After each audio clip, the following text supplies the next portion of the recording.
emergen y se organizan en configuraciones subjetivas es lo que son nuestras motivaciones. Porque cuando cada uno de nosotros pensamos en algo que nos interesa, estamos atravesados sin darnos cuenta por muchos procesos de nuestras vidas.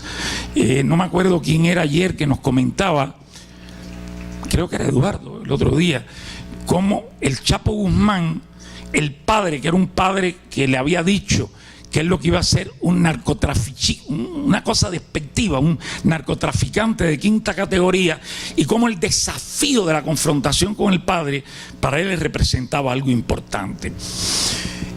Esto lo estoy diciendo ¿por qué? Porque yo pienso que situándonos en la subjetividad humana, trascendiendo las dicotomías que hasta hoy usamos para referirnos personalidad, motivación, imaginación, como si la persona que imagina al mismo tiempo no estuviera pensando, sintiendo y posicionándose frente al otro. O sea, somos sistemas muy complejos.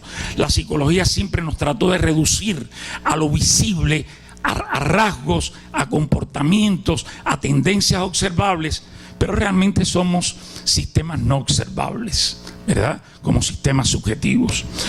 Esto tiene desafíos epistemológicos. Mis trabajos han acompañado lo teórico con lo epistemológico y con la metodología constructivo-interpretativa, pero sobre todo tienen un desafío muy importante para la práctica. ¿Por qué? Primero, porque yo pienso que cuando nosotros hacemos intervención en cualquier nivel, hacemos intervención cuando trabajamos en un centro de salud mental para romper la subjetividad social dominante de los profesionales que se siguen relacionando con los enfermos aparentemente de forma democrática, pero sin darle voz, y trabajamos encima de eso. Nosotros estamos procurando cambiar un tejido social. Estamos actuando en un nivel que no es el nivel individual, pero actuamos en un nivel social en las instituciones, en las organizaciones, en las escuelas. Por eso es que la dicotomía de un psicólogo escolar, un psicólogo comunitario, un psicólogo social, representa la dicotomía que hemos hecho del propio objeto de la psicología. O sea, cuando un psicólogo escolar trabaja los procesos sociales de una comunidad que atraviesan la organización de la escuela, se configuran en las posiciones de los profesores y los directivos, y trabaja no apenas con los alumnos en sala de aula, sino trabaja con los alumnos y con el contexto institucional de su acción como profesor. Estamos viendo una intervención social. O sea, social no es una abstracción. Lo social tiene muchos niveles en que se organiza, y por eso en nuestra colocación sobre la subjetividad hablamos de la subjetividad individual y de la subjetividad social. O sea, la subjetividad es un proceso humano. Las relaciones humanas entronizadas a través de procesos comunicativos, conversacionales, se configuran de forma diferente en los participantes de esas relaciones.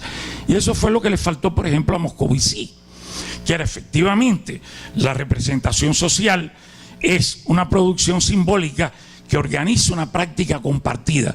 Sí, pero cómo las personas que se organizan en ese sistema de relación se motivan para acompañar esa práctica. Moscovici trató el tema de las emociones de diferentes maneras. Ya los psicólogos construccionistas las desdeñaron, vieron la emoción como un epifenómeno del discurso. Recuerdo cuando Gergen decía que antes de la palabra estrés, el estrés no existía. No dejaba de tener razón. No existía el estrés como fenómeno institucionalizado, pero existían las tensiones que se expresaban en la regulación de los sistemas somáticos y estaban en las configuraciones de las enfermedades de los seres humanos. No al nivel que tenemos hoy, pero existía. O sea, pensar que la palabra inaugura el campo de una producción subjetiva es un reduccionismo discursivo increíble. Y es lógico porque esa revolución del discurso, que primero fue psicología discursiva, ¿verdad?, antes de ser construccionismo social, cuando Ron Harré fue uno de los fundadores. Incluso Ron Harré explícitamente dijo, esta es la tercera revolución cognitiva, porque trabajaron el discurso, pero en sus aspectos lingüísticos. No se trabajó el discurso como producción simbólica que incluía lo lingüístico y lo no lingüístico. Y la subjetividad amplía a lo emocional, porque somos personas que vivimos emocionalmente nuestros mundos. La mejor expresión de esto es el amor. Es la expresión, todas las motivaciones humanas son como el amor, donde ilusión, imaginación, fantasía, emocionalidad, proyectos y producción de pensamiento se unen en caminos de vida. Aquí lo saben, yo lo sé, en mi generación eran las muchachas las que más les pasaba eso. La mujer, existía el joven que estaba enamorado de ella, que es buen tipo, alto, la ayuda en los estudios, es un tipo honesto, está enamoradísimo de ella, le regala flores. Sin embargo, la mujer está enamorada del picareta, que es mujeriego, que es bailador, que perdió el año en la universidad, que tiene un futuro oscuro. Pero esa es la que se enamoró. Y eso no se resuelve con la razón. Como cuando el amor se acaba, empezamos a construir argumentos. Coño, ha sido mi compañera de vida, me ha ayudado, El amor es difícil que vuelva por esa vía. Las motivaciones humanas son así. No es una experiencia solo de todos nosotros como seres humanos. Yo decía hoy, cuando a García Márquez terminó El general en su laberinto, le preguntaron, debe estar muy feliz, y él dijo, no, feliz estaba cuando lo estaba escribiendo, porque la motivación estaba en los desafíos de su producción intelectual, en los caminos que se abrían, en las hipótesis que abría y que después desestimaba y entraba en otras. Y eso es la vida. Estamos constantemente recorriendo alternativas que nos llevan a dejar unas opciones y a entrar en otras, y siempre estamos en aventuras, y esas aventuras no se alimentan por la objetividad de los argumentos, se argumentan por la riqueza de nuestra producción ideativa, que es una producción subjetiva. Yo quiero entrar en las consecuencias que esto tiene para la práctica profesional y para los procesos de intervención. Yo, en lo personal, nosotros hoy tenemos un fuerte equipo de investigación en Brasilia. Tiene 3 líneas fundamentales: una en la educación y desarrollo, otra en la salud humana, tanto lo que pongo entre aspas, la salud mental, que eso sería para una discusión larga, porque nos hemos mantenido en la trampa de los médicos. Patología, ¿qué cosa es eso? Patología mental, ¿qué cosa es una patología mental? Porque las enfermedades son procesos progresivos que o se intervienen por recursos externos o por recursos que genera el cuerpo y desaparecen, y si no matan. Pero una psicosis no es una enfermedad. Una psicosis es un proceso extraordinariamente complejo con el cual se vive la vida toda, pero puede haber una integración social, puede haber un derecho ciudadano, puede salir el psicótico del discurso que hoy lo ubica socialmente y lo excluye, y se puede vivir de otra forma. Una depresión, bueno, a mí no me interesan los síntomas de la depresión, porque cada deprimido tiene una configuración de sentidos, contradicciones y procesos de vida que son como una bola de nieve, no tienen una causa, que se configuran en un modelo de vida, emergen como un malestar que llega a ser paralizante, llega a interferir las opciones de producir nuevos caminos de subjetivación. Eso no apenas pasa a nivel individual, eso pasa a nivel comunitario y pasa a todos los niveles de una sociedad. Yo, pensando acá, por la experiencia que ustedes han vivido de conflicto armado, víctimas de la guerra, etcétera, y que, por ejemplo, yo sé que esta maestría está muy orientada también, está orientada a todo, porque yo recuerdo que las veces que di aula aquí, había personas que la intervención la veían en el nivel de la escuela, otro en el de la comunidad y otro a nivel de las víctimas y las organizaciones de víctimas de la guerra. Yo tuve una experiencia importante en un país que también tuvo una guerra que se convirtió en una exterminación de los indígenas, que fue Guatemala, y asesoré un programa de, ¿cómo se llamaba? Programa Ave María, que era un programa de apoyo a las víctimas de la guerra. Y les puedo decir que toda intervención social importante, yo creo que tenemos que distinguir, y eso es otra de los tres ejes que yo quería desarrollar. Yo quiero eliminar del concepto de intervención, cuando se habla de nuevas prácticas, dos tendencias que han acompañado mucho todos los tipos de intervención, desde la psicoterapia individual hasta los procesos de intervención social macro, pasando por los procesos de intervención local microinstitucionales. Primero es eliminar la patologización, o sea, la propuesta de la subjetividad es una propuesta de despatologización.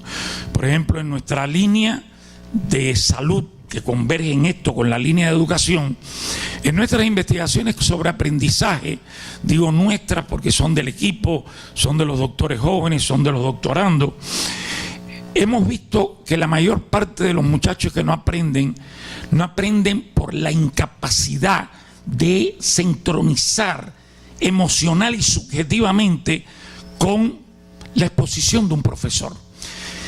Las teorías, y esto yo lo quería decir porque en Latinoamérica usamos mucho las teorías como militancias partidarias. Primero, las teorías no son verdades, las teorías son sistemas de inteligibilidades que nos permiten inteligibilidad sobre aspectos que otras teorías no nos permiten, nos llevan a nuevas prácticas y nos posibilitan nuevas opciones para representarnos el mundo y a los otros.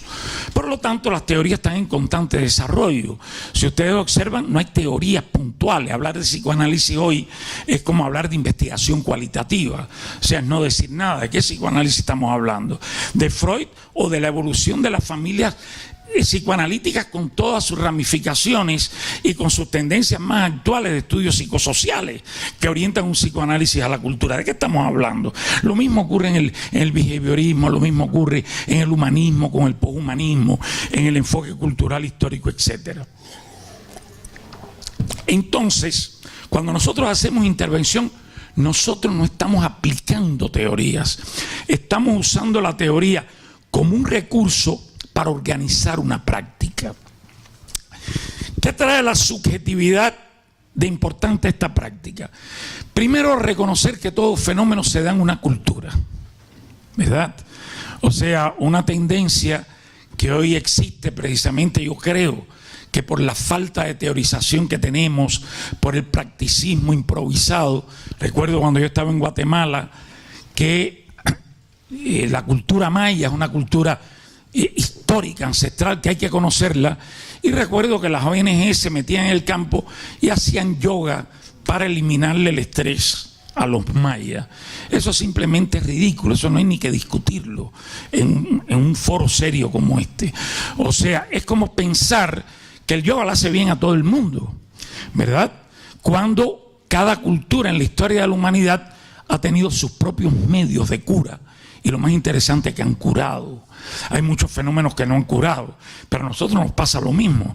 Nuestra medicina y nuestras prácticas alternativas hoy curan muchas cosas, pero hay muchas cosas que no curan y aparecerán más cosas que no curan. Entonces nosotros no podemos separar una práctica de salud de una cultura, y los procesos de subjetivación siempre se dan dentro de una cultura, porque los procesos simbólicos, religiosidad, sexualidad, género, raza, son fenómenos culturalmente situados, ¿verdad? Entonces, una intervención tiene que tener claro cuál es la cultura del espacio donde vamos a actuar. No es lo mismo en Brasil actuar en un grupo de clase media que ir a una favela a trabajar y organizar un tejido social en una favela. Por tanto, y esto para después discutirlo, nuestra línea de pensamiento realmente tira por la borda el DSM-5, el DSM-4, todo tipo de diagnóstico patologizante. Yo creo que los fenómenos, los trastornos del comportamiento humano son configuraciones susceptibles de cambio a través de alternativas de desarrollo que no siempre la persona o una comunidad o un grupo humano puede encontrar sola. lo cual no quiere decir que somos nosotros los que alumbramos el proceso de cambio. Tanto un ser humano como un grupo, como cualquier espacio social, tiene que generar un nuevo tejido de subjetivación que les permita alternativas de vida que vayan creando nuevas opciones a los procesos por los cuales estamos haciendo una intervención. Por eso es que el concepto de víctima, igual que el concepto de enfermo mental, de cualquier tipo de enfermo, porque yo realmente estoy contra las taxonomías de enfermedad-salud. O sea, trato de romper eso, a pesar de que evidentemente hay personas que generan salud y hay personas que pierden esa capacidad y entran en un proceso progresivo que lleva a la muerte, si no se interrumpe, lleva a la muerte. Ahora, cuando nosotros vamos, por ejemplo, a intervenir en una comunidad, les voy a hablar desde nuestra experiencia, ¿qué es lo que nosotros procuramos? Primero, tratar de crear un núcleo inicial que sea capaz de producir un nuevo tejido social. Se ha habido una psicología comunitaria en América Latina que ha sido una psicología hecha desde la representación del psicólogo. Pasos que tienen un contenido esencialmente descriptivo asimilativo, donde el psicólogo desde su saber orienta y las prácticas se generan a través de la orientación del psicólogo. Yo creo que es lo contrario. O sea, yo creo que cualquier proceso, de la psicoterapia individual hasta un grupo, hasta la intervención comunitaria, hasta una intervención en otro nivel, tiene que conseguir que las personas sobre las que estamos o con las cuales estamos actuando se posicionen. No puede haber cambio si no se generan alternativas de subjetividad. No hay cambio si no se sale de la posición de víctima. La posición de víctima es legítima política y socialmente, pero no es legítima en la producción de saber. Por ejemplo, nosotros con estos fenómenos que tenemos del narcotráfico, o disculpen, de la dependencia, de la drogadicción, como un drogadicto me dice, no, porque la enfermedad que yo tengo, le digo, no, usted no tiene ninguna enfermedad, usted es incapaz de controlar y no tiene fuerza para controlar una adicción, y eso es lo que vamos a trabajar. Pero no espere la cura de mi parte, vamos a trabajar juntos, pero usted va a tenerse que incorporar socialmente. Yo quiero oírlo a usted, y se inicia un proceso donde vamos intentando que el otro se posicione de forma activa desde el lugar en que vive socialmente su proceso de dependencia. O sea, meter a una persona en una clínica de drogodependencia, está probado que un % muy elevado reincide. O sea, si nosotros no desarrollamos recursos alternativos a los problemas que nos generaron la drogodependencia, vamos a estar reincidiendo en la dependencia, ¿verdad? Entonces, nosotros tenemos en cualquier proceso, yo creo que esta es una, desde nuestra perspectiva de la subjetividad, no hay cambio donde no se produce. O sea, el otro no cambia por lo que se le dice, ni porque llega una conciencia de un problema que tuvo cuando era niño. El problema que tuvo cuando era niño está en una bola de nieve, y el problema pudo haber sido insignificante, y se ha configurado en una historia de tal forma que hoy le crea un malestar a la persona que ella no puede solucionarlo. Pero los procesos de relación profesional con la práctica de cambio en los procesos de intervención tienen que ser procesos donde nosotros orientemos, pero antes de orientar, provoquemos, confrontemos, generemos alternativas para que el otro se posicione, y que en todo momento estemos llevando al otro o a los otros a nivel individual o social a un lugar desde el cual ellos se puedan posicionar. Por eso es que digo, la primera cosa que quería es eliminar la tendencia a la patologización, a la victimización del otro, porque una vez que victimizamos, realmente el otro usa la posición de víctima sin percibirlo. Y desde la posición de víctima no se construye, se recibe. Siempre estamos en el lugar de la ayuda, del apoyo, y lo que nosotros necesitamos es que la persona sea capaz de generar alternativas vitales, que una comunidad, que un grupo humano sea capaz de generar alternativas. Por lo tanto, la tendencia sería la contraria a la que tiene hoy la psicología, donde la persona que mata, que no tiene piedad con un tipo social, porque nunca nos ubicamos en que muchos de esos asesinos tienen perritos y mascotas animales. A mí me gusta decirle a mis alumnos que es una universidad de alto padrón en Brasilia, ¿por qué un niño de 5 años que la madre lo usa para pedir limosna o para pedir auxilio, pero él es un niño de 5 años, él no está usando a nadie, él tiene hambre, tiene frío, está flaco, se siente mal y ve nuestro tipo social con nuestra indiferencia, como podemos observar en cualquiera de nuestra capital, pasamos y él es un perrito, él es un animalito. Peor que eso, porque hoy las clases altas adoptan animales, hay hoteles para gatos, para perros, pero pocas veces adoptan niños que están en situaciones delicadas de vida social. Y entonces yo pregunto, ¿por qué cuando tengan 22 años yo tengo que representar algo para ellos? ¿Verdad? ¿Por qué? Pregúntense eso ustedes. Solo que preferimos decir que es un psicópata para no decir que somos una sociedad enferma, una sociedad violenta, una sociedad centrada en la exclusión por múltiples razones. Entonces, nosotros no podemos producir víctimas. Nosotros en nuestro trabajo profesional tenemos que generar agentes y sujetos que sean capaces de abrir caminos. Recuerden que hasta Freud acompañaba al paciente para salir de la crisis, pero después el paciente tenía que seguir con sus propias piernas. No eran estas terapias que se han puesto de moda donde el terapeuta es una muleta, o sea, la persona lleva 10 años con el terapeuta, entonces tiene profesor de piano, terapeuta. No hay mejor evidencia que una terapia no funciona cuando usted lleva 10 años con un terapeuta. Usted se puede sentir bien, el terapeuta se siente mejor porque le cobra $300 o 150. O sea, un buen convenio, los dos se sienten bien. Usted va y usted le dice, yo me siento feo, y él le dice, no hombre, no, pero si usted es un tipazo, usted es un hombre que usa bastón, pero está fuerte. Entonces yo salgo de ahí, estoy 3 semanas, pero después, ¡brum!, al terapeuta de nuevo. No. Las terapias tienen que facilitar que la persona abra nuevas alternativas. Y los procesos de intervención social tienen que facilitar que se generen nuevos tejidos sociales capaces de producir opciones desde un lugar que está viviendo la persona en la cual estamos nosotros, con las cuales estamos trabajando. No puede ser desde nuestra ideología, estamos perdidos.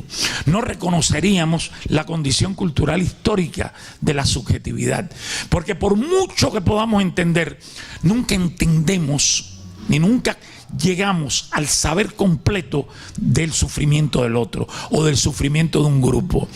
Yo recuerdo este señor que tiene muchos libros y que es un excelente terapeuta, Irving Shalom, que es además un excelente escritor, que escribió Cuando Nietzsche lloró. Él tiene un libro fantástico de consejos a terapeutas jóvenes. Y yo recuerdo que uno de los ejemplos que él coloca es que hubo una sesión muy productiva de él con un paciente que tenía, y le pidió al paciente escribir lo que en esa sesión había sido lo más importante para él, y él quería confrontar si lo que el paciente construyó era la hipótesis que él tenía de lo que había funcionado en la psicoterapia. Y cuál no fue su sorpresa cuando el paciente le llevó la escrita. Él no había concientizado en esa sesión lo que el paciente le había dicho. O sea, que aquella idea que hoy se cultiva mucho todavía, de que nosotros tenemos una teoría y desde ella la implantamos y el otro cambia, es una idea nefasta para nuestras prácticas. Nuestras prácticas exigen creatividad, imaginación y usar la teoría como un recurso de inteligibilidad y como un recurso para producir alternativas dentro del curso de nuestra práctica, ¿verdad? Yo recuerdo que los construccionistas sociales, en la psicoterapia, como Arlene Anderson o como la propia, ¿cómo se llama esta? Ay, caramba. Esto es lo que tiene la edad. El disco duro es de una 486. El grupo grande, el núcleo fuerte de la psicoterapia constructivista, que se colocaban en las posiciones del no saber. Evidentemente que no es el saber de nosotros el que cambia. Sin embargo, a mí conocer las configuraciones subjetivas, hacer hipótesis sobre ellas, me ayuda para orientar el diálogo, para saber dónde puedo provocar o cómo. Y por supuesto, esto es un camino que siempre hace desdobramientos que nosotros tenemos que ir siguiendo en la práctica. Porque cuando yo hablo de configuraciones subjetivas, no estoy hablando de algo que el saber agota. Estoy hablando de un concepto que me permite ver en los procesos humanos cosas que otras teorías no me permitieron. Por ejemplo, cuando un niño no aprende y yo veo que tiene vergüenza por su raza, o que la raza se combina con el hecho de no tener un padre y de que los demás hagan bromas sobre él, evidentemente que esto me da un norte para ver cómo yo trabajo con ese niño, ¿verdad? Para ver cómo trabajo con los padres y para ver cómo trabajo desde la escuela con esos muchachos, porque normalmente los niños que no aprenden son invisibles para el profesor. No les pregunta, los excluye, no se relaciona con ellos y no tienen un espacio social. Ninguno de nosotros puede ser productivo y generar bienestar si no tenemos un espacio dentro de las instituciones y las relaciones que tenemos.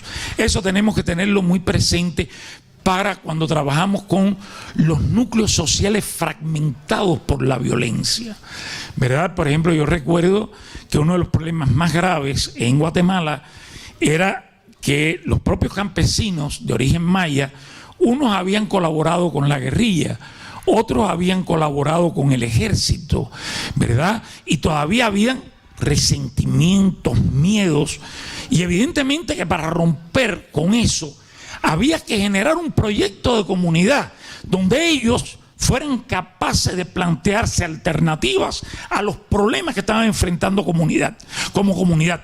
Y ahí las diferencias se iban limando en prácticas comunes, ¿verdad? En la abolición del miedo desde el lugar del investigador, porque el investigador sí actúa en eso, ¿verdad? En eliminar los estatus de los caciques en los espacios sociales, de ir creando otras visiones de los procesos que una comunidad o que un grupo social está enfrentando.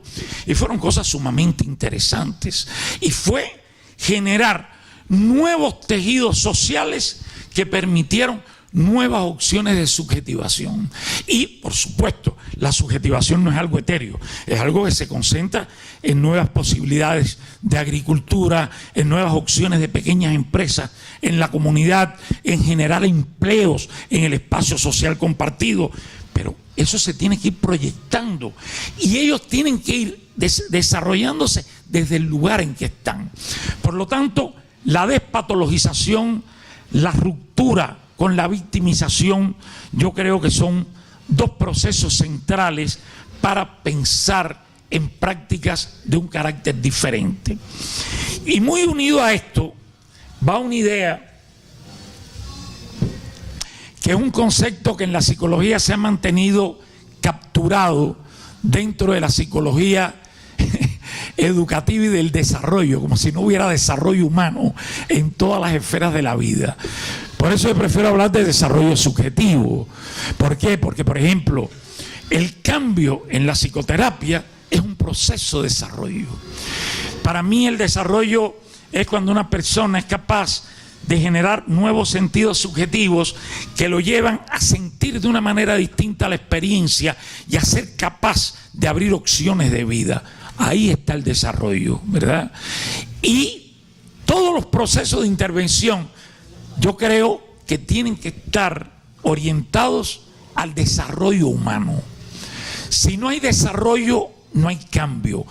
No se pueden trabajar problemas de aprendizaje en un niño apenas en la esfera intelectual, porque es que el fracaso escolar no es un resultado de un déficit intelectual, es un resultado de un déficit intelectual acumulado porque el intelecto humano es un sistema de operaciones donde la capacidad de imaginar, de construir nuevas cosas que nos generan nuevas visibilidades para lo que trabajamos, lo que estudiamos, es un proceso progresivo que se va dando en la medida en que nos escolarizamos y estamos metidos en tramas que demandan cada vez más complejidad de nosotros.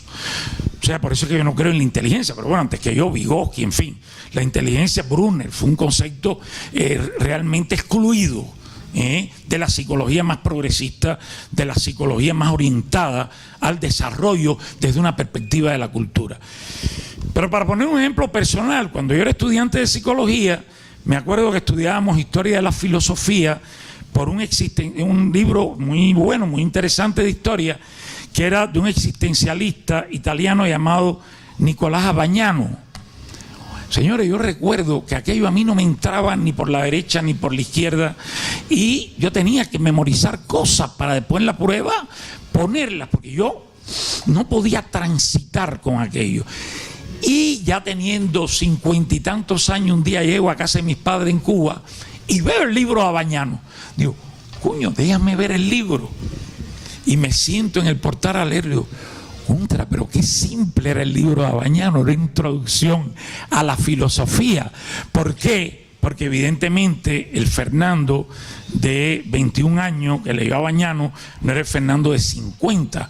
Las operaciones intelectuales son procesos que se configuran subjetivamente, que se van complejizando de una manera extrema y sobre las cuales nosotros tenemos que, para desarrollarlas, no podemos basarnos solo en un intelecto abstracto. Por eso es que la cognición, ella no tiene una entidad fuera del sujeto de la cognición, y el sujeto de la cognición es siempre un sujeto configurado subjetivamente en una historia y en un espacio social. Y yo creo que ese es un campo importante para los desafíos de la intervención. Yo creo que nosotros tenemos que pensar el desarrollo subjetivo en dos niveles. Por ejemplo, los que tienen aquí experiencia comunitaria saben que las comunidades donde se reclama nuestra acción o donde nosotros vamos por cualquier tipo de situación vivida, haya sido conflicto armado, haya sido una comunidad fragmentada por la guerra de las bandas de narcotráfico, por los maras en Centroamérica, en fin, los múltiples problemas que azotan a nuestras poblaciones más pobres y más marginadas de la actividad del Estado. Nosotros no somos agentes de caridad, nosotros somos agentes de desarrollo. Nosotros somos profesionales que estamos orientados a buscar caminos de desarrollo, sean sociales, sean individuales o sean institucionales, en los espacios que nosotros trabajamos. Sin embargo, la psicología, desafortunadamente, yo siempre digo, es la ciencia más conservadora de las ciencias sociales. Primero por el empirismo salvaje con el que se asoció desde principios del siglo XX, ¿verdad? Cuando los discípulos de Wundt, acuerden que tenían la Volker-Psychologie, que estaba fuera del método experimental, que se rescató mucho después, pero que la psicología en boga de la época ignoró. Y cuando los discípulos de Wundt llegan a Estados Unidos, la psicología siempre aspiró hasta los años, yo diría hasta los años 60, habiendo rupturas, múltiples rupturas en ese movimiento, a ser una ciencia natural. El propio Vygotsky en 1928 tiene un texto de la psicología como ciencia, que es un texto objetivo, un texto naturalista, un texto comportamental realmente.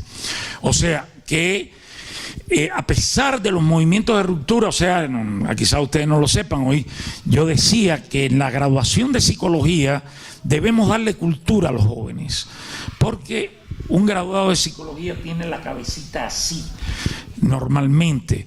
Yo recuerdo que nosotros hicimos una investigación en la Universidad de Brasilia, bueno, no Brasilia, en 3 universidades de Brasil, estatales y privadas, y poníamos 3 situaciones conflicto. O sea, voy a ponerles un ejemplo, no era exacto, pero era este tipo. Un joven negro de 28 años golpea a su mujer, está desempleado, es alcohólico, la mujer empleada doméstica presentó una queja sobre él, pero él no se quiere separar porque el hombre en una comunidad marginal representa una protección para la familia. ¿Cómo usted como psicólogo trabajaría este caso? Señores, para echarse a llorar, ¿verdad? O sea, aquellos estudiantes, pues bueno, estudiantes con formación psicoanalítica es para ponerlo entre comillas, porque un joven de 22 años, ¿qué carijo puede saber de psicoanálisis? Lo poco que ha podido leer. Por lo tanto, clasificarse como psicoanalista sería un poco soberbio, ¿verdad? Pero entonces, los jóvenes que tenían afinidad por el psicoanálisis decían barbaridades como esta: es que debe tener un complejo de Edipo mal resuelto y está agrediendo la figura materna a través de esa violencia. Un disparate colosal, pero así. No veían la raza, no veían el contexto, no veían el desempleo, no veían la comunidad en que vivían. Los que se dedicaban a la terapia sistémica proponían hacer una situación paradojal para resolver el problema de la pareja, algo para echarse a reír. Y los humanistas proponían oírlos para que ellos fueran autoorganizándose a partir de su narrativa. Entonces, realmente, señores, eso es lo que tenemos que romper en la psicología. Usted se tiene que entronizar, se tiene que meter en la singularidad de la comunidad, de la institución o de la persona. Usar su teoría como recurso para todas las maniobras prácticas que usted va a hacer en ese proceso, porque en una intervención comunitaria vos se tiene que organizar grupos, vos se tiene que desdoblar personas clave para que organicen determinadas acciones que permitan multiplicar el grupo en la comunidad. En fin, cada quien lo hace desde los recursos, pero los procesos de intervención tienen múltiples recursos, todos los familiares, etcétera. Los instrumentos están en la historia de la psicología. La forma en que los usamos depende de la formación que tengamos y de la proyección que tengamos en nuestra práctica. Entonces, por ejemplo, esa asociación desarrollo, cambio, intervención, para mí es fundamental. No hay cambio sin desarrollo. Y no hay desarrollo si no le permitimos al otro salir del lugar de estar. Cuando hablo del otro no hablo de individuos, hablo de un otro social, de un otro individual, de un otro institucional. Si el otro no encuentra con sus propios recursos opciones alternativas. Y eso es lo que yo creo que hoy nuestras prácticas demandan: creatividad, traer a los cursos, confrontarnos lo que hacemos con lo que podríamos ampliar, ¿verdad? Y ganar una experiencia donde confrontemos nuestras prácticas de campo. Porque otro defecto de la psicología latinoamericana, hasta de las tesis de doctorado, es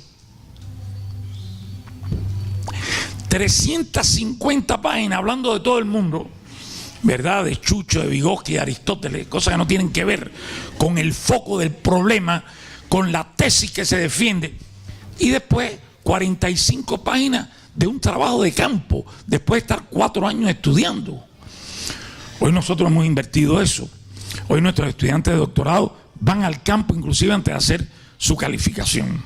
Hoy estamos cambiando eso. Y ya nuestras tesis tienen un volumen de trabajo interesantísimo. Entonces, cuando hablamos de teoría, no es para teorizar como una abstracción, es para usar los recursos del pensamiento dentro de un marco que nos permite, que nos hace sentido para enfrentar las cuestiones que queremos explicar y que queremos construir con nuestro saber. Ningún saber agota ninguna cuestión. A mí me da mucha risa cuando mis estudiantes me preguntan de pregrado: profesor, ¿usted ya vio alguna configuración subjetiva completa?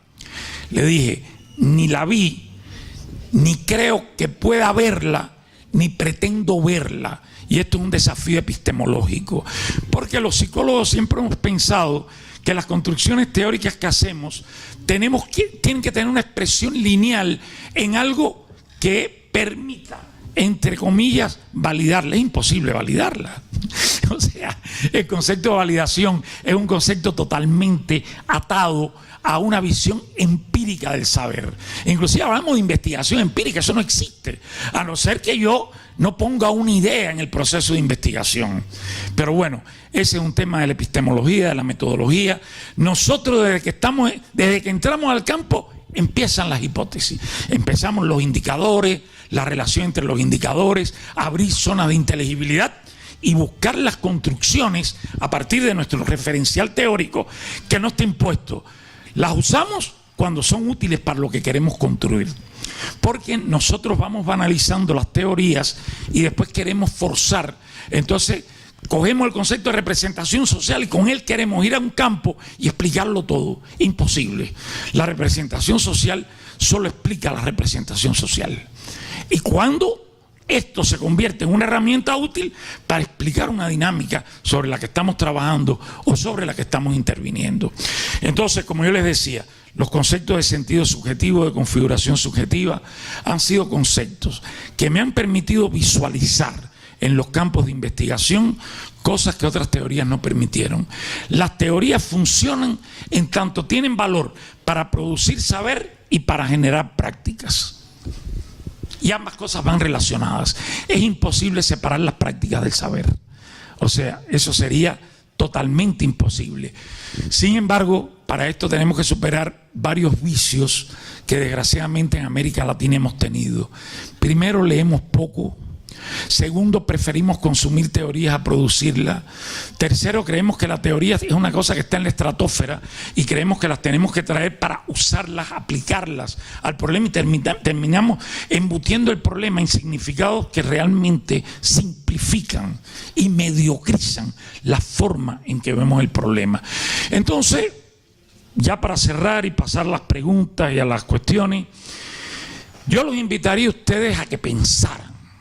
A mí me da mucha risa porque otra cosa propia de nosotros en Latinoamérica es no citarnos recíprocamente. Entonces uno se tiene que abrir caminos en el mundo, ¿verdad? Porque bueno, desgraciadamente la legitimidad no viene en nuestro lenguaje. La legitimidad viene cuando empezamos a producir, entre comillas. Y yo la legitimidad siempre la tuve en mi pensamiento. Yo soy como García Márquez. Me motiva pensar, me motiva cuando estoy aquí discutiendo con ustedes. Pero un problema que tenemos es no quererle dar crédito a nuestros colegas del continente o no intentar profundizar en qué planteamiento están haciendo y cómo nutre una posibilidad de acción, ¿verdad? A mí me dio risa porque hace un tiempo alguien me dijo que quería fundamentar algo de mi concepción y le dijeron que no, que mejor era desde la concepción de la psicología crítica latinoamericana. Y yo dije, bueno, es que mi teoría, cuando hablo de teoría hablo con total modestia, porque como les digo, las teorías para mí son caminos de inteligibilidad que tienen un valor histórico. Es que yo no pertenezco a un movimiento crítico latinoamericano. ¿O qué cosa es la crítica latinoamericana? Igual los múltiples mitos. Psicología política. Yo creo que una psicología es política no por el discurso explícito de los autores. Hay autores que tienen discurso explícito y que lo que colocan no tiene consecuencias para nada. Una teoría es política cuando es lo suficientemente subversiva como para que su uso en campo de la práctica y la investigación subviertan sistemas normativos establecidos y conservadores. Y las cosas no son críticas o progresistas en eterno. Las cosas son progresistas en un momento histórico. En otros se pueden hacer conservadoras, ¿verdad? No tenemos el don de ser los buenos de la película. Y una de las cosas que rompe, hablando de política, la teoría de la subjetividad rompe con los mitos, ¿verdad? Esos mitos que nos inculcaron en un momento de nuestra historia. No, fulano solo se dedica a la justicia social, al sacrificio por el otro. No, todos somos seres humanos, todos tenemos nuestros errores, todos tenemos nuestras ambiciones, nuestros puntos fuertes, y somos mejores en cuanto nos expresamos de nuestros puntos fuertes, pero también tenemos nuestros puntos débiles, todos, ¿verdad? Todos. Entonces, abro a la conversación, al debate. No esperen que yo responda a todas las preguntas. Además, yo tiendo a comentar lo que me preguntan, porque yo en la investigación y en mi concepción de la psicología he salido de la lógica estímulo-respuesta. los psicólogos nos interesa presentar la lámina y que el otro día que si vio una rosa o si vio un penis, claro, un tipo que tenga mediana capacidad de preservación ve el pene y no lo dice. Yo me acuerdo cuando entré en psicología me aplicaron un Rorschach. Yo tenía 17 años y está es una imagen común del Rorschach. El gato, la piel del gato abierta, pero en el medio tiene un pene, por lo menos lo que yo veía. Pero cuando me preguntaron qué yo veía, dije que una piel de gato. No se me ocurrió decir que veía un pene. Y dije, coño, este es un perverso. Entonces todos tenemos una preservación. Por eso es que la metodología no puede estar apoyada ni para la investigación ni para la práctica en lo que nos dicen las personas, sino en cómo se organiza el sujeto que habla en la trama que nos expresa a través de lo que dice o a través de lo que hace. No es lo mismo si ahora yo le preguntara a ustedes ¿cómo es su relación con su papá? Esa es la psicología que a veces todavía hacemos. La gran mayoría, bueno, el papá no, los padres, nosotros los hombres todavía somos más machacados y sobre todo por los discursos actuales, que ahorita ser hombre es un pecado, ¿no?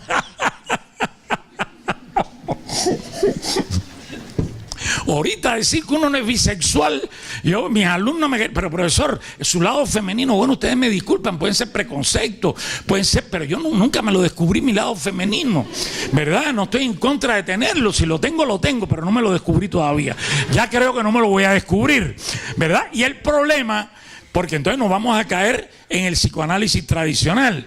Cuando Gardiner, el fundador del neopsicoanálisis cultural, en un libro excelente que dice Mi análisis con Freud, dice lo que todos sabemos: Freud era un genio interpretando, y además Freud interpretaba en la singularidad, aunque al final reducía, cosa que cuestionó en Construcciones en Análisis, reducía una interpretación universalizante, porque su visión del hombre era esencialista y universalizante.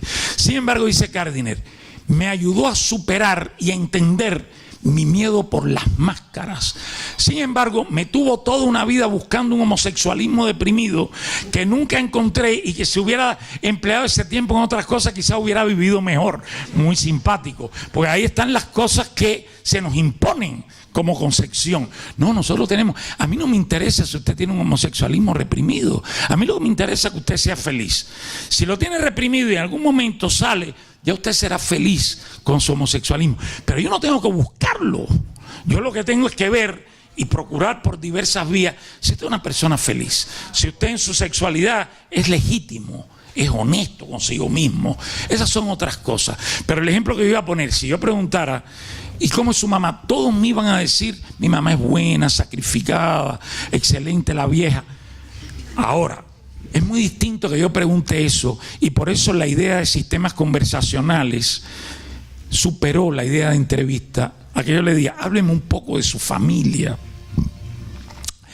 Desde que usted elige por qué momento de su vida usted comienza a hablar, qué figuras de su familia usted trae, qué experiencias vividas usted relata sobre esas figuras, yo empiezo a construir indicadores que no son más que construcciones mías sobre algo que no está explícito de forma directa, pero que acompaña mis hipótesis de trabajo, sea en la investigación o sea en la práctica. Y además me permite traer otros instrumentos e ir creando caminos de construcción, porque ahí mismo le digo a la persona, y usted tendrá, por ejemplo, vamos a suponer, la persona me empezó a hablar de la adolescencia, y le pregunto, ¿usted tendrá alguna foto con su familia cuando usted tenía 7 años? Usted me la puede traer. Y ahí creamos una conversación sobre la foto, pero en la foto están todos los miembros que me habló a los 16. Sin embargo, cuando ella me conversa a los 4, nuevas cosas entran. Y se va produciendo en la conversación expresiones sobre experiencias que nunca la persona construyó. Y ahí es donde vienen las hipótesis sobre las configuraciones subjetivas y sobre el papel real que una experiencia vivida, una relación, una persona, todo ha tenido en el desarrollo subjetivo. Por lo tanto, no está en lo que decimos, no está en el comportamiento explícito. Un alumno puede ser cortés conmigo porque quiere que yo lo sitúe en un buen lugar como alumno, pero puede ser cortés conmigo porque se identifica y ve en mí a alguien que se parece a su papá, y lo mismo me puede agredir por eso. Si el papá era agresivo, el alumno yo lo veo ríspido conmigo, entonces yo quiero saber por qué está ríspido, pero yo no he hecho nada para que él esté ríspido. Toda todo comportamiento humano consistente es un proceso de subjetivación de un cosmos de procesos simbólicos sociales a través de los cuales hemos transitado nuestras experiencias de vida. Solo que en nuestras experiencias de vida lo vivido no aparece como una memoria, aparece como una producción subjetiva que no realmente no reproduce una racionalidad, reproduce una producción nuestra, ¿verdad? Que toma distintas formas.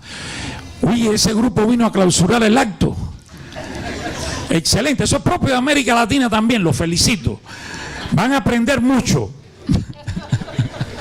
Bueno, muchísimas gracias a todos por su paciencia al oírme y abrimos el diálogo y la conversación.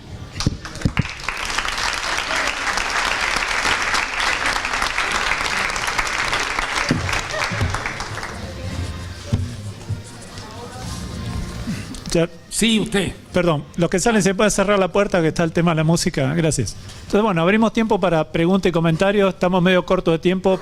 Le pido que privilegien las preguntas y si son comentarios, por favor, brevedad, de forma de permitir que todos participen. Bueno, pues mi nombre es Carlos Arango. Es un placer pues, nuevamente a Fernando. Hace mucho tiempo no nos veíamos. De aquí no te distingo. Que de aquí no distingo. Sé que tienes un sombrero y espejuelos, pero las fases no las distingo. Muy bien. Quería hacer referencia, digamos, a que tú has presentado la propuesta de las teorías de la subjetividad y la concepción de subjetividad que estás trabajando y cómo eso se relaciona con respecto a la práctica y a la práctica profesional y a la acción propiamente dicha en la vida cotidiana. Correcto. ¿Sí? Sin embargo, me llama mucho la atención, digamos, que no mencionas en tu discurso la palabra interacción. ¿Sí? En Colombia estamos en este momento en un gran problema en la comunidad psicológica alrededor de qué es lo que estamos entendiendo por atención psicosocial. Y se plantea qué entendemos por atención psicosocial en la ley, ¿sí? En la ley de atención de víctimas, como una alternativa a la atención en salud mental psicopatologizante, con lo cual me identifico mucho con las críticas que usted está haciendo al modelo psicopatológico. Pero cuando hablamos de atención psicosocial, nos estamos refiriendo a un modelo psicosocial que corresponde a toda una trayectoria de lo que llamamos el pensamiento psicosocial, que no es propiamente las teorías de la subjetividad, sino las teorías que hablan de la interacción, hablan de los contextos interactivos, hablan del análisis de las situaciones y de la participación de los sujetos en la construcción y en la transformación de las situaciones.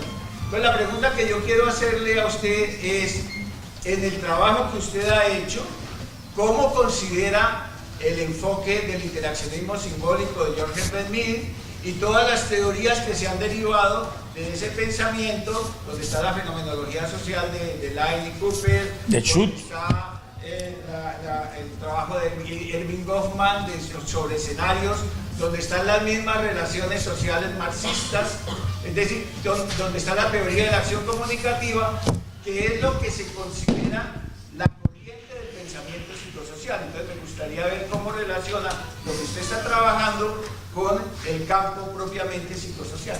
Bueno, es que lo que yo estoy trabajando precisamente no es psicosocial, pero sin separar lo psíquico de lo social y especificando que lo psíquico en lo humano tiene un nivel cualitativo diferenciado que es generado en la cultura y que es la subjetividad como fenómeno. O sea, no somos el resultado de objetividades que nos marcan de forma lineal y de forma fatal nos pautan los caminos de vida. Sin embargo, desde que yo estoy conversando, estoy hablando de conversación y de diálogo. No hay teoría de la subjetividad, más considerando la subjetividad como yo la coloco, porque usted habla de las teorías de la subjetividad. No, teoría de la subjetividad no ha habido en la psicología, por lo menos que yo sepa. O sea, la subjetividad es un tema que emerge hoy específicamente como definición ontológica diferenciada desde las décadas del 90. O sea, los que han trabajado el campo, la psicología soviética en los años 80 introduce el tema porque tenía premisas de sobra para desarrollarlo, pero no lo especifica, no lo profundiza. Toda la fenomenología ha evitado la subjetividad por considerarlo parte de una colocación metafísica y prefiere hablar de intersubjetividad.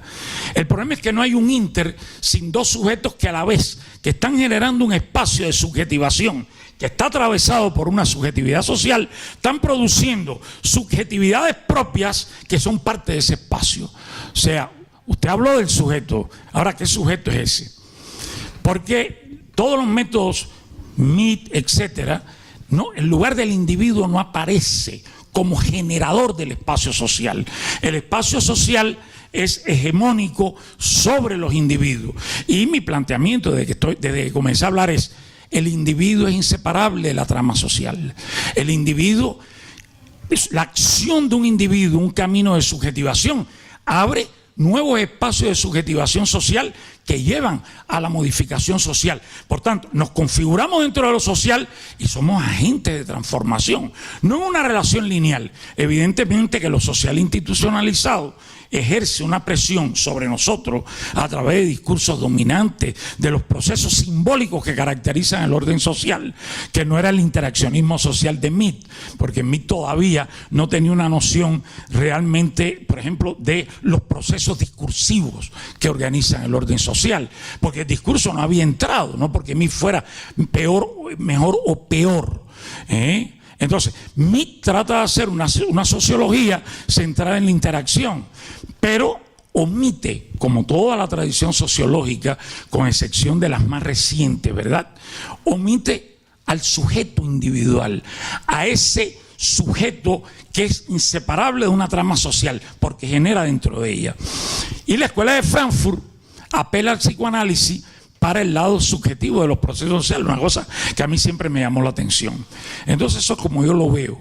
Como yo le dije, no es una respuesta, es un comentario a su inquietud, Carlos. Sí. Bueno, yo quiero preguntarte cómo hacer para hacer partícipes a todas estas personas que hacen parte del tejido social para que quieran comprometerse en estas intervenciones. Es decir, por ejemplo, si se va a hacer la intervención con niños de una escuela, se puede trabajar con los niños, se puede trabajar con los profesores y las personas que hacen parte, digamos, que de esta institución. Pero sabemos que estos niños van a sus casas y digamos que en estos lugares van a vivir diferentes problemáticas que es difícil, digamos, de tratar. Entonces, habló usted de un concepto muy interesante que era las motivaciones y de motivar a las personas a ser parte de estas prácticas. Pero ¿cómo lograr unir todo a todas esas partes? Mira, precisamente uno de los valores heurísticos de esta propuesta de la subjetividad es que el universo social dentro del cual un niño vive aparece en su producción subjetiva. Pero cuando tú intervienes, como muy bien dijiste, se trabaja con los niños, se trabaja con los profesores, se puede trabajar con los padres dentro de la escuela yendo a las casas, ¿verdad? Pero tú no puedes lograr una motivación por un proceso, por un llamado. La motivación se va haciendo en la medida que la trama relacional se va organizando. Y tú lo que eres un gestor como psicólogo de cómo facilitar que esa trama relacional se organice. Por eso es que un maestro, como nosotros lo vemos hoy desde nuestra perspectiva, no es formar al maestro en que sepa geografía y lo que criticaba Paulo Freire, habla aquí de geografía. Un maestro es un gestor de un sistema de relación que es la sala de aula, que es un espacio social. Pero nunca lo hemos visto así. La sala de aula es el niño mirándole la nuca al del frente y separado de una trama de relación. Sin embargo, tú como psicóloga tienes muchos recursos. Yo te diría, un niño, los que más necesitan cuando tú trabajas de niño, con niños, de tu trabajo, están súper necesitados del contacto social. Entonces, si tú ves que ellos no se integran, por ejemplo, a una actividad que tú tienes diseñada como grupo, tú haces grupos más pequeños, tú tienes trabajo individual con algunos, porque el trabajo individual no lo podemos desestimar desde muchas perspectivas. Cuando tú tienes una persona clave en una comunidad, tú hablas con ella y ves cómo se proyecta y qué iniciativa de él puede generar que otros sectores de la comunidad se integren. Pero eso es un proceso progresivo. O sea, nuestros trabajos de intervención no son actos, son un proceso que tiene un decursar progresivo, que es precisamente lo que permite opciones de desarrollo, tanto a nivel del tejido social como de los individuos. Entonces tú como psicóloga, tú eres una gestora. Por ejemplo, tú eres gestora en que niños que nunca han tenido una relación con el profesor, de crear algo de forma creativa que el profesor tenga que ver con esos niños. Y de pronto el profesor comienza a ver el niño de forma diferente. Y el niño empieza a sentirse de forma diferente por el valor que el profesor le da. Entonces esos son procesos. Y tú como psicóloga tienes que tener algo importante. Yo siempre, una de mis críticas a la psicología es su carácter objetivo instrumental. Realmente nosotros los psicólogos hemos sido técnicos de aplicación, o sea, en la forma en que nos educaron. Aplicas un instrumento en Minnesota, el 16PF de Cattell, el otro. ¿Qué es eso? Para eso no hay que ir a la universidad. ¿Te das cuenta? Tú no eres una aplicadora de instrumentos, tú eres una gestora de las tramas dialógicas y conversacionales. Ahora, lo que tú no puedes querer es montar técnicas a la fuerza. Como yo decía, el yoga tiene un papel tremendo en la cultura oriental y en grupos que hoy en la globalización toman. Ahora la cultura maya nunca hizo yoga. Entonces la cultura tiene sus formas de se relacionar con sus muertos, que son muy interesantes, porque toda cultura representa la creación de formas múltiples de subjetivación a través de las cuales la cultura ha tenido una historia. Y lo que nosotros no podemos pensar es que como profesionales vamos a traer 3, 4 instrumentos y vamos a cambiar a las personas. Tenemos que entrar primero en sus tramas y tenemos que permitir que ellas generen opciones de desarrollo que van generando de forma propia entre ellos. Y nosotros, como te dije, somos gestores. Ahí está nuestra creatividad y nuestra sutileza. Pero yo te diría, para investigar es lo mismo. Cuando tú investigas estás abriendo un espacio social, estás recibiendo informaciones que estás construyendo progresivamente, pero tienes que inventar nuevos instrumentos, tienes que tener iniciativas, tienes que tener recursos y los vas desarrollando en el curso de la investigación. Claro, te estoy hablando de una investigación que rompe con la idea de instrumento como algo padronizado, confiable. O sea, el instrumento puede ser generalizable, confiable, validado. Quien no es ni validado, ni confiable, ni generalizable son las personas que lo responden, que son mundos complejos, singulares. Hasta el modelo biomédico, porque no vamos a equivocarnos, todas las ciencias tienen investigación de punta y la banalización del saber. Los médicos que nos atienden en los hospitales, los pobres no tienen tiempo a veces ni para investigar. Pero hoy las investigaciones de la medicina de punta van a los modelos singulares de la enfermedad. O sea, tener un cáncer de hígado no dice nada. ¿Qué tipo de configuración tiene ese cáncer? Disculpen la palabra que es de mi cosecha. ¿Qué tipo de organización genética tiene ese cáncer? ¿Cómo se relacionó? ¿Cómo la historia del individuo está? ¿El tipo tomaba, no tomaba? ¿Cuál es la agresividad que tiene? Entonces, hoy no nos estamos saliendo hoy. Yo le comentaba, creo que a los jóvenes hoy estamos rescatando, por ejemplo, a través de un trabajo muy interesante, de una serie que tiene Jan Balsines sobre el método ideográfico. Estamos rescatando lo ideográfico que Gordon Allport en la década del 50 tuvo un artículo fantástico de lo ideográfico y lo nomotético, que nadie cita porque Gordon Allport se lo comió su momento histórico. ¿Te das cuenta? Pero hoy estamos en cómo producir modelos de conocimiento que tienen una capacidad teórica de generalización, pero que no tienen carácter inductivo. O sea, quiere decir, yo estudio estudio sus configuraciones subjetivas y tiene un cuadro, Omar, muy parecido a la colega, también es directora, vamos a suponer, de una maestría y los dos tienen muchos intereses, pero cuando yo me meto en los mundos de ellos son dos mundos distintos y esos intereses tienen historias diferentes y aparecen a través de sentidos subjetivos diferenciados. ¿Entiendes? Me extendí un poquito, pero para redondear algunas cosas. ¿Quién más? ¿Quién más? ¿Usted de la maestría? ¿Usted? No es la que me preguntó. Ah, no, está bien, ¿no? Porque en la maestría vamos a tener una conversación con los alumnos, podíamos seguir, porque ahí hay tela por donde cortar por más lugares, pero bueno.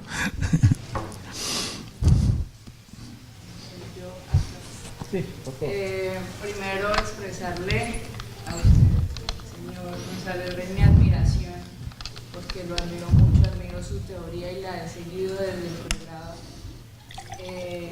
Ser egresado de psicología creo que no es fácil, conseguir un puesto donde uno se ve estudiando allá cuando sale y se ve con un mundo laboral muy diferente, pues es difícil, y a mí la vida me ha llevado a estar en un campo organizacional que no es mi favorito, pero que yo quisiera hacer como una ruptura. Y para mí ha sido difícil porque realmente cuando trato de aplicar esta teoría me siento como mosca en leche. Y con las personas de las empresas me dicen como, bueno, ¿qué estás haciendo? ¿Por qué no eres como los normales? ¿Sí? Entonces, ese tema me abruma un poco porque a veces llego con esta nueva forma de hacer las cosas como para que se vea a los trabajadores como más que una cifra. Este tema de la motivación que usted hablaba ahorita es muy importante para mí porque es de lo que más se habla. Motivación para un producto, para vender, para todas estas dinámicas. Entonces, ¿cómo podría hacerse en ese tipo de campos donde choca tanto? Que choca mucho con todo lo que es sus dinámicas, entonces quisiera Pero es que tú estás en la vanguardia de este capitalismo, de carrera en el tiempo, motivación por estar alienado, que esa es la más grave, porque la alienación es un proceso motivacional. Es cuando yo me niego, pero yo no tengo conciencia que me estoy negando y estoy siendo una pieza que me están usando y yo voy a alienarme de mis verdaderos objetivos de vida. Entonces el tipo tiene una casa en la playa, una casa, pero no vive, trabaja mañana, tarde, noche. La correría, iba a decir, la velocidad de la vida. Entonces la vida me va absorbiendo, precisamente no permitiendo caminos de subjetivación propios. Y es un momento que estoy despojado de lo mejor de mí. Y me lo han tirado, me lo han sacado, y lo peor, a veces me siento orgulloso, porque hoy el capitalismo está montado, que es un problema grave. Desarrollo tecnológico y capitalismo van de la mano. O sea, las empresas estas, el Google, todos estos grandes monopolios de los sistemas de información, está calculado dentro de 15 años van a tener más fuerza que los bancos económicos. Sin embargo, nos caen de lo más simpáticos los muchachos, nos pasamos el día metidos en la alienación, porque una cosa es usar el recurso, que yo lo uso mal, y otra cosa es enviciarnos en procesos vacíos que nos separan de otras cuestiones, ¿verdad? Entonces, yo te diría que ahí está tu creatividad, yo te diría, ahí está tu desafío de vida. El mío fue trabajar la teoría, hacer esta propuesta, traerla. Ahora, tú me planteas una cosa que yo no tengo ni idea, porque además nunca he estado dentro de los sistemas organizacionales del capitalismo actual. Estoy dentro de una universidad que es parte de eso. Es parte de eso, porque hoy lo que era la clase obrera para Marx son los profesores de las universidades. Por suerte ya yo tengo, somos explotados hasta la pared de enfrente. Pero bueno, por suerte, por mi edad, ya uno va teniendo un estatus. Pero yo le digo, si ustedes me preguntaran, yo se lo digo a mis compañeros jóvenes, ¿tú quisieras tener mi edad? Oye, muchísimo. Pero fíjate, si yo tuviera que pasar las incertezas que tú tienes, no quiero tener tu edad. Ya yo cumplí mi ciclo de vida, viví. Cuando me toque, pues abriré el camino. Pero realmente hoy es duro ver cómo el profesor cada vez más está pautado por normativas, burocracia, que lo van cercenando en su creatividad. Porque a las grandes empresas, no me quiero meter con ellas porque estoy en una universidad privada aquí, estoy hablando de mi experiencia en Brasil, nadie se sienta aludido, ¿verdad? Nadie se sienta aludido, además uno vive dentro de un sistema y tiene que sobrevivir dentro de él, pero realmente muy pocas veces hay un interés por lo académico. No por salir en la defensa, pero ya que hay una maestría aquí es algo importante, porque la maestría normalmente no da el lucro que se busca con la producción de graduados en series. Y hoy hay una tendencia que es grave: mientras menos nivel el profesor, mejor, pues hay que pagarle menos. Entonces estamos en una coyuntura difícil por todos los lugares, ¿verdad? Y lo peor, con procesos de subjetivación que acompañan eso. Porque caemos en la trampa del carro del año, del consumo, y nos vamos haciendo cómplices de todo eso.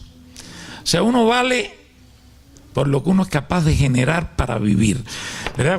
Como yo decía, cuando yo tenía 18 años, hacía mucho deporte, estaba fuerte, ¿verdad? Tenía la ilusión de que era el cuerpo. Claro, el cuerpo es importante, ya 70 años y eso, como yo digo, las fotos solo las muchachas bonitas cuando doy una conferencia. Pero la vida me enseñó que lo más importante es la comunicación, los recursos que se emplean en el acto humano y ir superando las pequeñas inseguridades que tenemos de nuestras historias. O sea, no somos vitrinas para exhibirnos. O sea, cultivar lo mejor que tenemos y no alienarnos de lo que somos capaces de producir desde el lugar en que estamos. Por eso yo le digo al estudiante: nunca tengan miedo de tomar una posición, ¿verdad?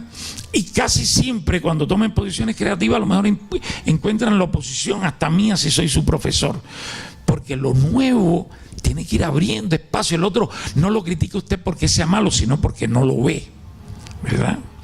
Sin embargo, también tenemos pensamiento colonial en América Latina, fue la crítica que yo hice. Yo siempre acostumbro a decir, metiéndome con los lacanianos que son barrocos, si Lacan hubiera nacido en Cali, no se lo hubieran leído ni los vecinos. Porque además para leerse a Lacan hay que tener una clase de paciencia, tomarse un Alka-Seltzer grande, ¿verdad? Ese barroco no hay quien se lo dispare. Pero bueno, si el tipo es francés, esto, lo otro, algo bueno debe haber dicho. Pero cuando le mandó su trabajo a Merleau-Ponty, se lo mandó a través de Lévi-Strauss, Merleau-Ponty se lo devolvió y dice: oye, el tipo puede ser un genio, pero yo no tengo tiempo para leerme esto.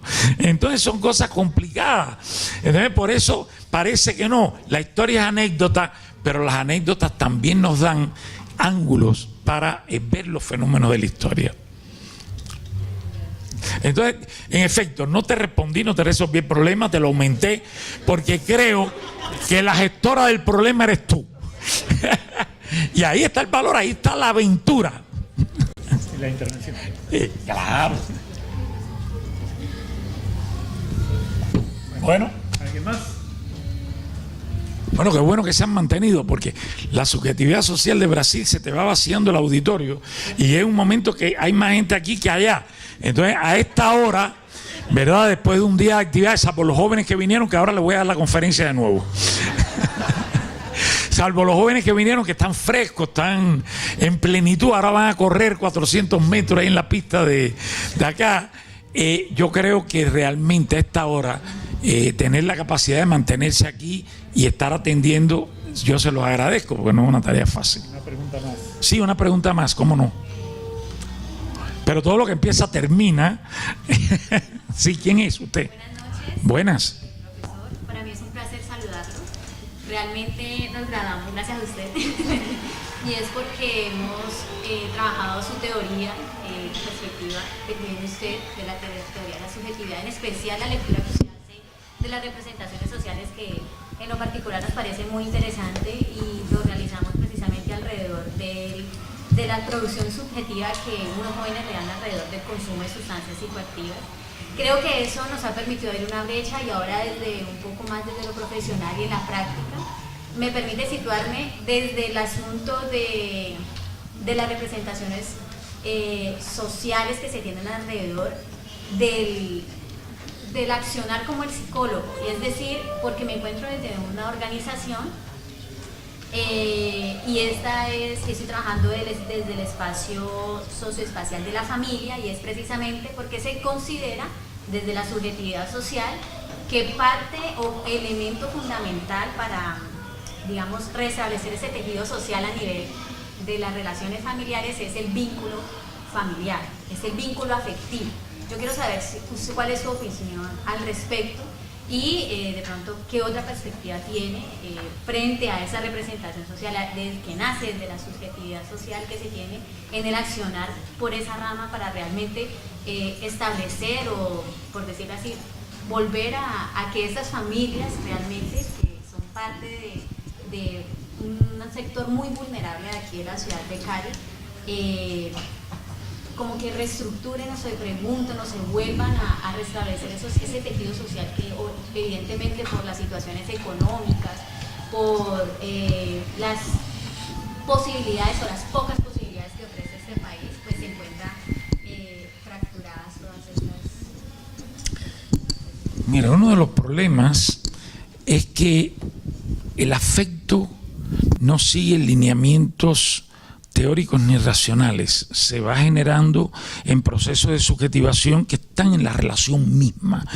Y yo te diría que las familias tienen problemas en los afectos, pero yo te diría que tienen esos problemas porque no hay relaciones reales, profundas entre los miembros.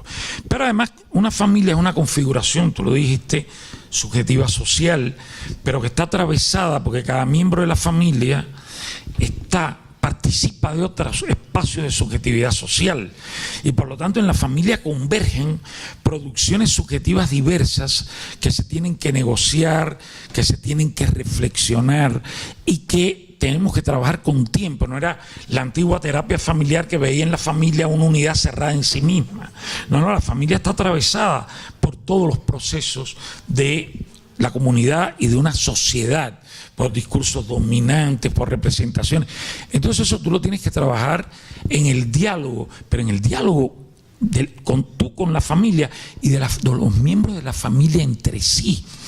Entonces, por ejemplo, si tú ves la terapia familiar sistémica tradicional, si algo bueno nos legó, fueron muchos recursos para trabajar la familia. Por ejemplo, Minuchin, tú lo leí y vas a encontrar recursos que no lo tiene que trabajar como lo trabajaba Minuchin. Minuchin todavía pensaba en la familia orientada a un tipo de equilibrio, pero él tiene un repertorio de acciones, lo que yo llamo acciones terapéuticas, que facilitan mucho los desdobramientos en procesos dialógicos. Entonces, tú metida en la esfera familiar, lo primero que tenemos que romper son los estereotipos creados por las dificultades de relación. O sea, si nosotros no tuviéramos una relación buena, Omar tendría un estereotipo de mí y yo uno de él, y eso crea una barrera. Entonces, las barreras hay que desintoxicarlas, tienes que trabajar eso. Eso es un curso dentro de los procesos de intervención. ¿Comprende? Los procesos de subjetivación que se dan al interior de la familia, los efectos colaterales que tienen y cómo se deben trabajar desde los propios miembros de la familia, ¿verdad? Porque tú generas temas. O sea, hay un psicólogo muy bueno comunitario en Brasil, que es Barreto, que trabaja la comunidad como espacio. Es muy interesante porque es un tipo que es famoso en el nordeste brasileiro y tiene varias clases sociales. Entonces, por ejemplo, él toma una señora negra doméstica y una señora blanca burguesa llena de joyas y que se den la mano y cierren los ojos. Y de pronto la señora burguesa se echa a llorar y dice que hacía tiempo que no sentía un ser humano así. Entonces, son recursos que favorecen ¿qué? Procesos de subjetivación, ¿verdad? Porque lo que nosotros tenemos que facilitar eso. Hay un ejemplo muy importante de la subjetividad, para yo mostrar por qué la subjetividad es una condición objetiva de la existencia humana. Todos sabemos que nos vamos a morir. Quien viva pensando en eso hay que llevarlo al psiquiatra. Entonces nosotros vivimos como si fuéramos inmortales. Es una producción subjetiva, sana, de desarrollo, que nos permite vivir, ¿verdad? Porque si no, no podríamos vivir. Lo mismo pasa, tú no te puedes ubicar en las barreras que ellos explicitan cuando tú estás metida en la dinámica familiar. Tú te tienes que ubicar en qué recursos tú puedes usar para que ellos se sientan de forma recíproca y trabajar eso y empezar a reconstruir una familia de una forma diferente. Pero no eres tú la que va a dar la receta, tú vas a traer desafíos. La familia tiene que pensar, la familia tiene que posicionarse y la familia se va reconfigurando en sus procesos relacionales. Pero te voy a decir, la familia es como un ser humano, cualquiera de nosotros entra en crisis, cualquier familia entra en crisis, porque las familias tienen configuraciones que son hegemónicas Y de pronto una familia religiosa, conservadora, la hija estudia psicología, tiene un profesor iconoclasta, y la hija empieza a ser un factor de contradicciones que la familia tiene que aprender a vivir una nueva dimensión, o la familia entra en crisis. Pero las crisis pueden ser crisis del desarrollo, o pueden ser crisis que generen un malestar que exigen la intervención.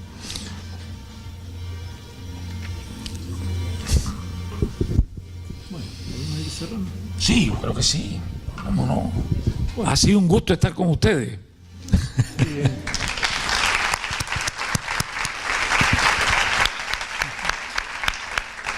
No, nada, es la retomada de un diálogo. Esperamos continuar el año que viene con Albertina y Fernando como profesores de nuestra maestría. Entonces, muchas gracias por su presencia. Te voy a tomar la palabra.